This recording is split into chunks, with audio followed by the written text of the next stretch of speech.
Improvisation in the classical tradition. The words improvisation and classical music could sound rather strange together, but allow me to reminisce on a conversation that I had with my one of my lecturers at the Sydney Conservatorium back in my study years for a moment. How much can you change Mozart's piano sonata before it ceases to be Mozart's piano sonata? Or rather, how much must you change Mozart's piano sonata in order for it to become a Mozart piano sonata? The fact is that while we don't expect improvisation generally in a classical concert these days, this doesn't actually reflect the way that this music was actually performed in its day. You're actually more reflecting historical practice if you do improvise. And you can find information about this in treatises from the time. For instance, the famous composer of piano studies, Carl Czerny, the student of Beethoven, wrote a short introduction on improvisation. And in it, he describes the various ways that performers in the day were expected to improvise, and not simply just ornament on several notes within a piece, but actually improvise entire pieces of music, improvise a prelude before an already composed piece that they're about to perform, or to improvise an entire sonata or a fugue or things like this. We're going to jump into a Haydn piano sonata in a minute, but before we do that, I just want to say a couple of things about how improvisation happened in sonata form. For instance, like what I'm going to demonstrate so far is playing an exposition, which is the first section of a sonata, which was often repeated. And the first time through, I'm going to actually just play it as written, which isn't necessarily what would have been done in the day, but I'm just doing that so you know what the music says. And then the second time through, I'm actually going to change some parts of it significantly. And this was expected to be done in the day. The piece of music, the score, was seen as a conceptualization of the performance, of a performance. It wasn't the way it was necessarily expected to be played note for note. It was seen rather as something for a performer to put their fingerprint on, and this was actually seen as a mark of an accomplished performer. When I took a course with Neil Perez da Costa back in my study years, we were showing examples of how performers, even until the 19th century and in the 19th century, used to sometimes rearrange the entire structure of a sonata, sometimes leaving entire sections out for their own artistic purposes. So the things that I'm about to do today are actually, like considering historic practice, the things I'm going to be doing today are rather minimal compared to what actually would have been done. So here we go, let's jump into it. Okay, so the sonata that we're going to use is Haydn's Sonata number 1 in D major. And we're just going to be focusing on the first section, which is a repeated section, and it's called the exposition. So it's sort of the first half of the first movement of this sonata. And first, I'm just going to play it through the exposition in its entirety, so you can hear it. And I'm basically going to play it with no changes. You can play it basically as it's written, which is not necessarily how it would have been played in its day, but I'm just saying so you can hear it. And then I'm going to play it again, but I'm going to stop at different places and point out what I'm going to change. So here's a playthrough of the exposition just as written.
end of the exposition. Okay, now I'm going to go from the beginning again, but this time I'm going to stop at different places and explain how I'm going to change it. So I'm going to play the opening basically as written. Okay, so here's the opening again.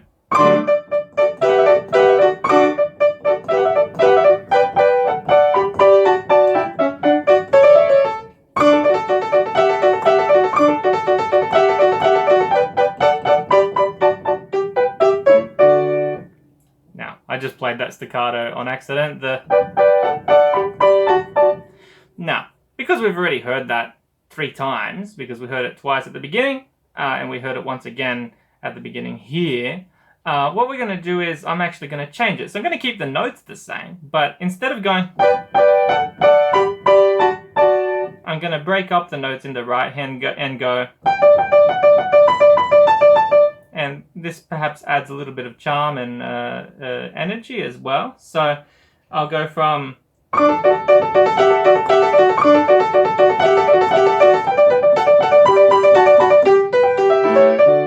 and I also broke up those at the end as well. So instead of going yeah,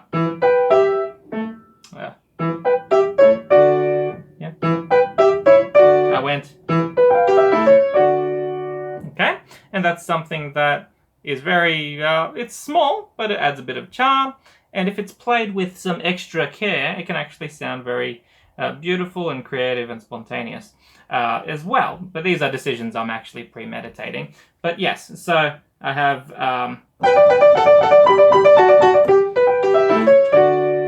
okay, so that's one change. Now let's go on.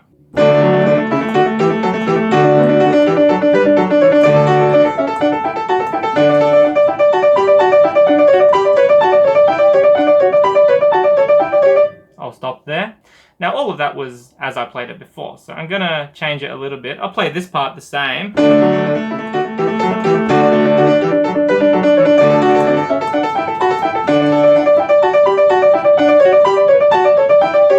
Now we've already heard this, so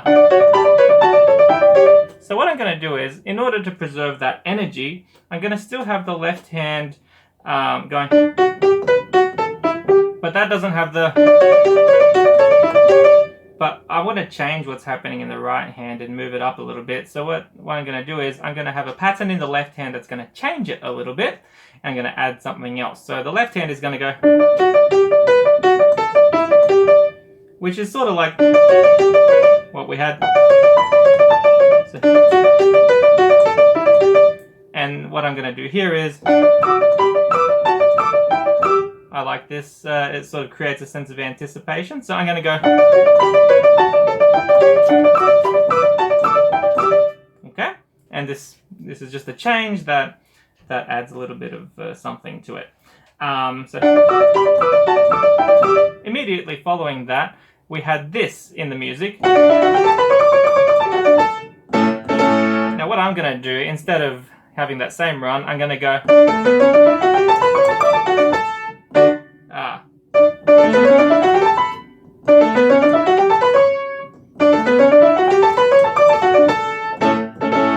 just something different that goes on.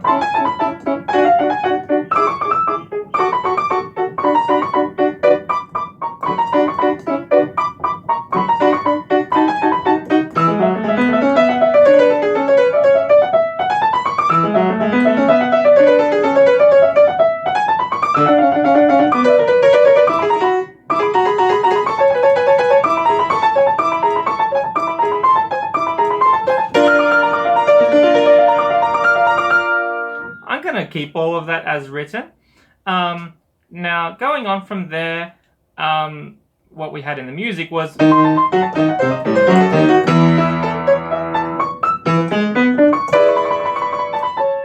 now instead of doing that in a descending way like we did last time, what I'm going to do is I'm actually going to reverse it and do it backward. It just makes it a bit different, and maybe even accent the left hand a bit to create a sense of surprise.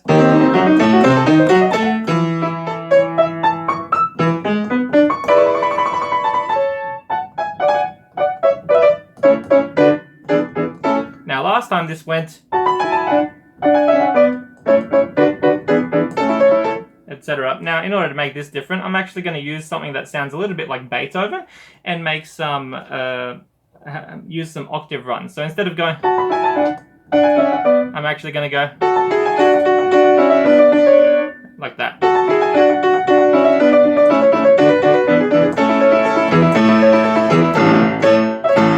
And over there in the left hand, I also increased it with some octaves. So I'm going to play all of that ornamented and changed version from the repeat of the exposition. So here we go.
There's an example of some minor editing that I did on the repeat of the exposition. I hope you found that helpful and interesting, and hopefully that inspires you to make some changes in your own playing of classical music and show some more creativity in what you might do in these things.